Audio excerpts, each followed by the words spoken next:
Fala, tricolores! Bom dia, boa tarde, boa noite. Para você que tá me assistindo aqui no canal do YouTube, sejam todos muito bem-vindos. Hoje a gente vai trazer aí um vídeo mais de atualização sobre algumas informações do São Paulo, né? Eu falei no vídeo de ontem, no pós-jogo, que eu ia fazer um vídeo falando sobre o grupo do São Paulo no Campeonato Paulista, que é um grupo que tá bastante equilibrado ali. Acho que os dois grupos que estão equilibrados são do São Paulo e do Palmeiras. Vou trazer também, vou trazer informações sobre o Rames Rodrigues, a minha sincera opinião sobre isso, alguns bastidores da saída do colombiano aí do São Paulo. Eu já tinha trago um vídeo aqui no momento em que o Rames não viajou com a delegação para a final da Supercopa.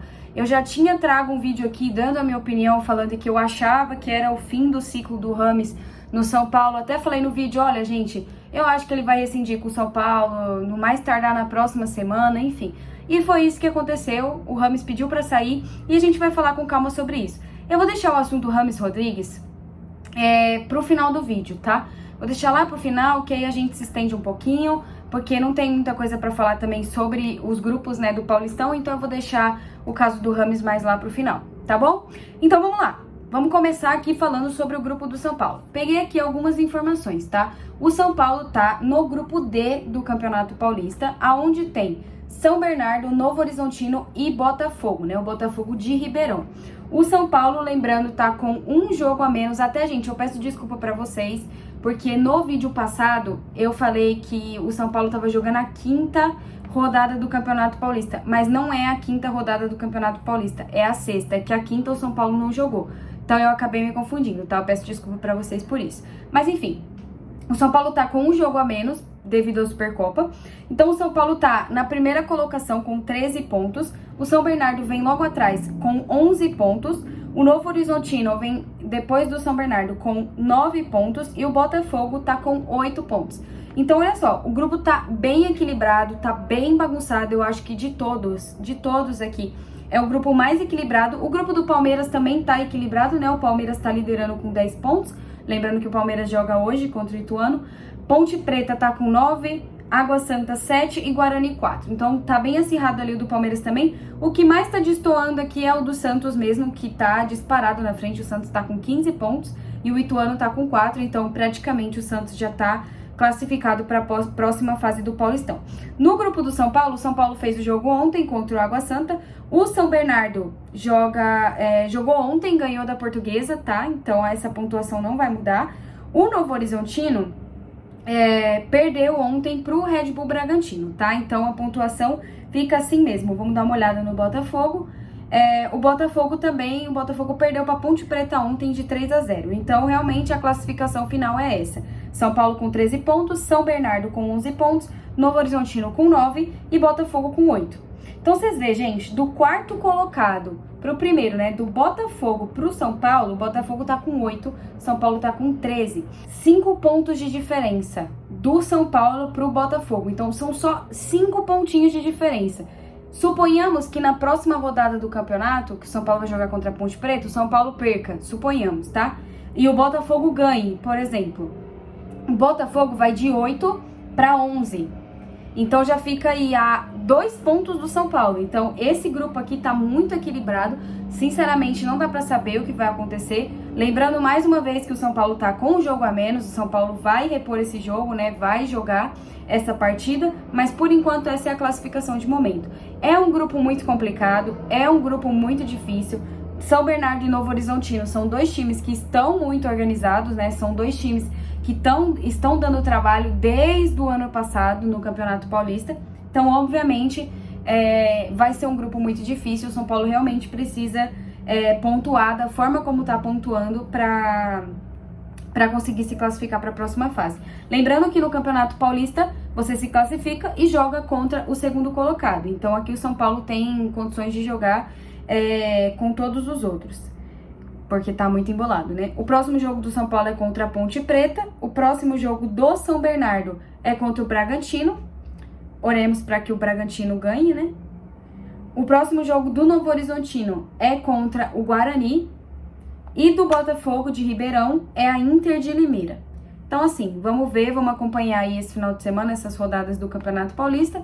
E aí vamos ver como vai se desenrolar isso, porque realmente tá tudo muito bagunçado, né? Nesse caso aí do grupo do São Paulo.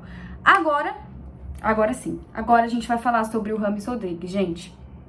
E assim, eu tenho que medir muito as minhas palavras sobre o que eu vou falar aqui para que vocês consigam entender o meu ponto de vista, tá? Para que vocês consigam entender a minha opinião, tá? Ontem foi noticiado que o Rames pediu para sair do São Paulo, né? Que ele pediu para rescindir, porque ele não estava satisfeito de ficar na reserva. Algumas informações que saíram informaram que ele externava para pessoas próximas que ele estava sim em condição de ser utilizado e que a comissão técnica não estava utilizando ele. Gente, tanto tempo assim no mundo do futebol, tanto tempo torcendo e acompanhando sobre o São Paulo, que a gente acaba adquirindo um feeling para algumas coisas que eu vou trazer aqui para vocês conseguirem entender. Então, bastidores da saída do Rames Rodrigues. Eu tô aqui com uma matéria, tá? Na minha frente, eu vou ler para vocês. Na última quarta, o Rames se reuniu com dirigentes do São Paulo e propôs uma rescisão amigável. No acordo proposto pelo colombiano, ele abre mão do que teria a receber até o fim do contrato, em junho de 2025, algo próximo a 16 milhões de reais. Porém, o atleta cobra o que o São Paulo lhe deve, então, cerca de 10 milhões. Ele abre mão do que ele teria para receber, mas ele quer o que o São Paulo está devendo ele, que é 10 milhões. Então, já aqui, só nesse trecho, a gente já consegue entender que o São Paulo estava devendo o atleta. Eu não sei se é salário ou se é luvas que o São Paulo ainda não pagou desde quando ele chegou. Não dá para saber. Pouco após chegar, Rames marcou um jantar para festejar com o elenco a classificação para as finais da Copa do Brasil, mas foi cancelado quando o mesmo não entrou em campo. O incômodo se repetiu nas finais contra o Flamengo, quando viu o time ser campeão do banco. Ter sido deixado fora do banco de reservas contra o Palmeiras na final da Supercopa foi o limite, e Rames pediu para sair, justificando a falta de oportunidade e o desejo de se aproximar da família. A passagem de Rames ficou marcada por alguns atritos com Dorival. O meia não gostou de ter sido substituído no intervalo do clássico contra o Palmeiras no Allianz Parque, por exemplo.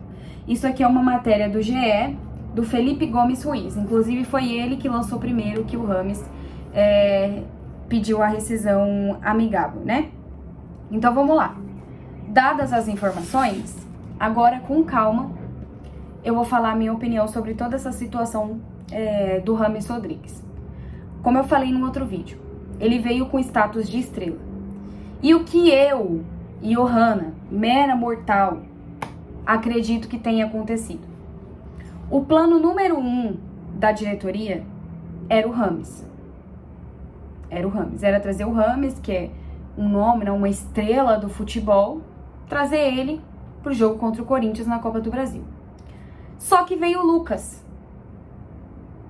E como que você, endividado, porque, gente, o São Paulo tá endividado, sejamos honestos, o São Paulo tá endividado. Tem balancete sendo lançado, se não é a venda do Beraldo, o São Paulo ia terminar o ano com déficit, mesmo tendo faturado milhões de bilheteria, ia fechar com déficit. O São Paulo tá endividado. Então, como que você vai manter no elenco 2 estrelas como o Lucas e o Rames? Então, o Rames era o plano A, só que aí veio o Lucas. E é uma loucura total da diretoria, tá? Isso não é informação. Eu preciso deixar isso claro, tá? Porque aí depois, a Johanna falou. Não, isso é a minha opinião, vendo de fora e com tantos anos de futebol, tá? Essa é a minha opinião. Eu não acho que tenha santo nessa história. Porque eu vejo que tem gente metendo o pau no jogador e isentando a diretoria. Eu vejo que tem gente metendo o pau na diretoria e isentando o jogador. É meio a meio pra mim, tá? A culpa é dividida. Se você não tem dinheiro pra pagar o jogador, não traga o jogador. Gente, eu acho tão clube dever jogador. Não é possível que a gente vai passar a normalizar isso, porque o São Paulo ganhou Copa do Brasil, ganhou Paulista, ganhou Supercopa. Não é possível que a gente vai normalizar um profissional não receber o seu salário. Isso não pode, de forma alguma, ser normalizado. A gente precisa cobrar a diretoria do São Paulo para que pague os atletas em dia. O Belmonte deu uma entrevista recentemente falando que tá em dia. Só que o Rames tem 10 milhões a receber. Do que são esses 10 milhões? CLT? Luvas que não foi acertado? Eu acredito ser de luvas. Porque se for CLT, ele não recebeu nada desde que ele chegou. Agora, do lado do jogador. Já tinha saído algumas notícias de que o Rames, aonde ele chega, ele quer ser maior do que o clube. Então, ele quer ser escalado por nome, pelo nome dele.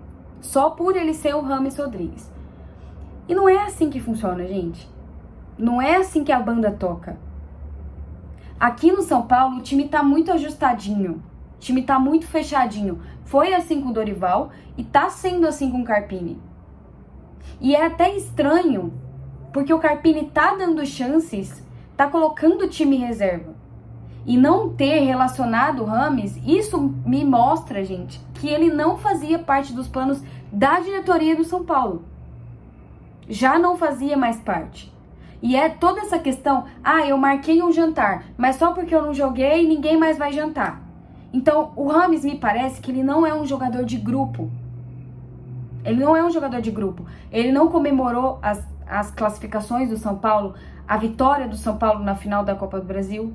Ele não comemorou a Supercopa. Ele não viajou só porque simplesmente não iria jogar, não seria relacionado. Então, isso me mostra muito que ele não é jogador de grupo. Só que a gente nunca vai saber. Vocês conseguem me entender? A gente nunca vai saber quem que é o vilão e quem que é o herói. O discurso que a diretoria me passa de ninguém é maior do que o São Paulo é um discurso de jogar tudo nas costas do jogador. Só que a diretoria tem a sua parcela de culpa, sabe?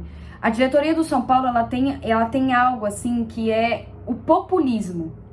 É uma diretoria populista. Não sei se vocês têm essa mesma opinião que eu. Mas é muito populista. Então tem culpa sim, gente. É lógico que tem. Pra mim é um discurso pronto. O jogador sai como vilão. Não é igual o caso do Inominável lá, que tá passando por um julgamento. Que tava processando o São Paulo e jogando pelo time. Não é esse caso. Entende? É muito diferente. Mas é uma contratação que não deu certo.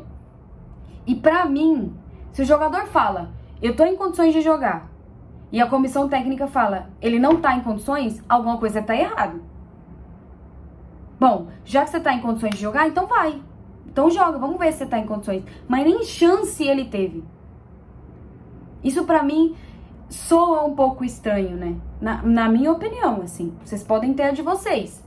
Mas pra mim é um tanto quanto errado a gente jogar toda a culpa no colo do jogador, como se o jogador fosse o único culpado de tudo.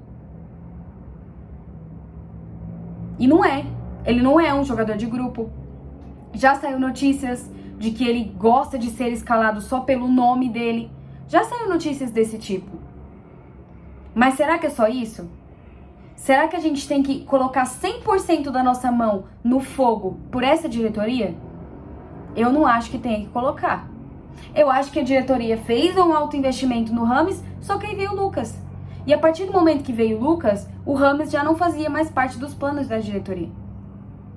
E como que a gente se livra desse jogador? Se coloquem a pensar somente nesse ponto, tá? Como que a gente se livra desse jogador? Que tá lá recebendo 960 mil pelo São Paulo. Como é que a gente vai fazer para se livrar do jogador? O que o jogador quer? Ele quer jogar. Se a gente falar aqui, não, que ele não tá em condições, ele vai se irritar. Porque ano passado, ele já tinha falado que a permanência dele para 2024 seria condicionado se ele tivesse chances de jogar. O que foi tirado esse ano. Ele tava treinando com a base. Eu não sei se vocês repararam o vídeo que ele postou no TikTok, que claro, pra mim aquilo ali era uma indireta, porque naquele mesmo dia o Carpini falou que ele tava com um problema crônico na panturrilha, Que ele treinava, sentia. E ele me posta um vídeo treinando, meio que pra desmentir o Carpini, mostrando que, olha, eu tô em condições. E nitidamente dá pra perceber que ele tá treinando com os jogadores da base. Não tem nenhum titular ali com ele. E esse vídeo que ele postou, se não me engano, foi na terça-feira. Foi na terça-feira, porque na quarta veio o anúncio da rescisão, que ainda não foi notificado pelo São Paulo.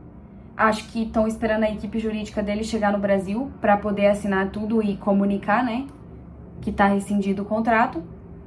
Mas ele tava treinando com a base e não com o elenco. Então isso me coloca a pensar, gente, de verdade. E eu queria trazer essa reflexão para vocês, porque eu acho que a gente sempre culpa muito o atleta. E ele tem a parcela de culpa dele. Ele tem. Ele quis ser maior do que o São Paulo. E maior do que o São Paulo ninguém é. Se fosse o Rogério Ceni, não tinha sido demitido 2 vezes. Ninguém é maior do que o São Paulo. E o Rogério Ceni é o meu maior ídolo da história do futebol. É o Rogério Ceni. Ele tá ali na prateleira. Rogério Ceni, Muricy e Tele. São os 3 intocáveis pra mim. Mas ninguém é maior do que o São Paulo. Absolutamente ninguém. E o cara vinha aqui pra querer jogar com o nome que ele tem, com o status de estrela que ele tem, não rola, sabe? Mas a gente nunca vai saber quem é o vilão e quem é o herói dessa história. Talvez uma das partes queira que a gente enxergue a outra como vilão, porque isso, gente, é beabá do futebol, isso é discurso pronto. Como a gente se livra desse jogador? Como a gente faz a torcida não sentir a saída desse jogador? Passando ele por vilão. Isso é beabá do futebol. Não é só a diretoria do São Paulo que faz isso, gente. Já vi várias diretorias. O próprio Santos fez isso atualmente. Botou os caras pra treinar separado do elenco principal. Lucas Lima, Mendonça. A gente precisa pensar um pouco também, né? Eu acho que o Rames realmente sentia que ele não fazia parte dos planos do São Paulo. E talvez era isso que a diretoria queria, que ele sentisse que não faz parte dos planos, porque aí ele iria pedir a rescisão de forma amigável, e aí fica tudo certo, e fica parecendo que, não fica parecendo uma contratação que deu errado, meio que isso. Mas enfim, essa é a minha opinião, vocês podem ter a de vocês. Os comentários estão aqui embaixo, abertos, para vocês darem as opiniões de vocês, para vocês falarem o que vocês acham. Eu respeito a opinião de todo mundo. Se vocês acham que o Rames é 100% errado e culpado nessa história, eu vou respeitar. E é isso, gente. Bom, enfim. Me sigam nas redes sociais. Mais uma vez, eu tô fazendo live na Twitch, então twitch.tv/Hannah Bonfim. As minhas redes sociais estão aqui embaixo. Eu vou trazer pós-jogo pra vocês aqui. Então, um beijo. Até a próxima. Vejo vocês no sábado.